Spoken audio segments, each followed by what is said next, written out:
Stephen N. Haskell was the first Seventh-day Adventist minister to visit Portugal. Haskell traveled around the world at the service of the General Conference to scout the conditions for mission advancement. During this worldwide trip, he arrived in Portugal in July 1889.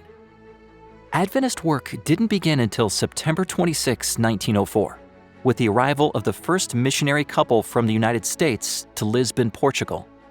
Clarence Emerson and Mary Haskell Renfro, along with their baby, were a young family with a passion to share the Adventist message. They began learning Portuguese, and soon after, they began selling Adventist literature, making missionary contacts and visits, and preaching. Since those humble beginnings, the Adventist Church in Portugal has grown to around 10,000 members. But with 10 million people in the country, the mission challenges are still evident. It is difficult to share the gospel in the growing cities. People are busy, distracted, and interested in things outside of Christianity. One of the ways Adventists have built meaningful connections in Portugal is through education. The Setúbal Adventist School opened in 1983. Lolita helped open the school and was its first teacher.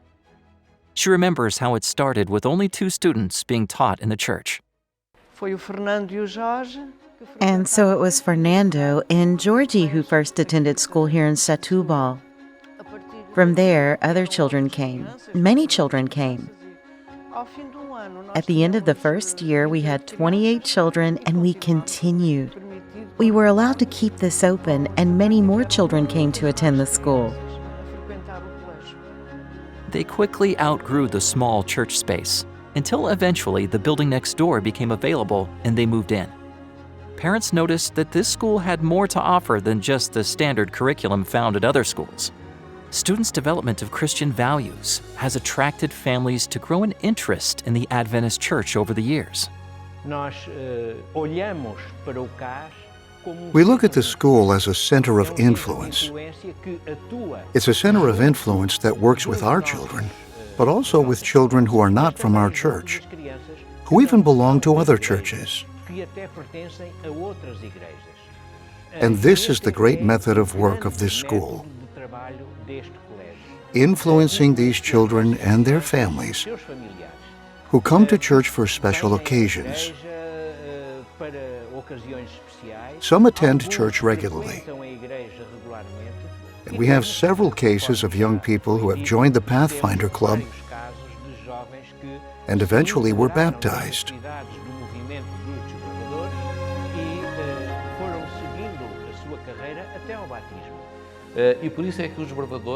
And that is why Pathfinders are exactly a complement to the church's educational project. Ultimately, they seek to educate for eternity. This church, at its base, clearly has a mission vision. And what we have seen in these 40 years of work by this school in Setúbal is a very strong connection between what school life is and the life of the church.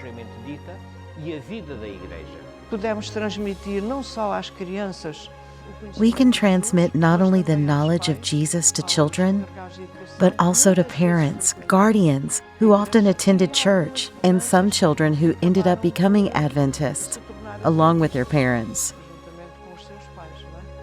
This small school in Portugal has big potential. Unfortunately, the space isn't big enough for the school to continue to expand, and they have few resources. Staff, students, and their families pray for a new building that can accommodate this school's potential. This quarter, a portion of your 13th Sabbath offerings will help construct a new school building in a fast-growing area of the city. This will allow more families to be impacted by Adventist education. I always pray for this school so that it can grow and develop. And who knows, one day we will be able to have a school with other, bigger, better facilities, with more conditions.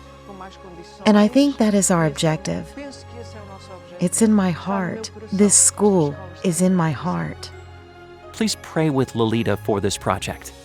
Thank you for supporting the 13th Sabbath offering that will impact the lives of families in Portugal.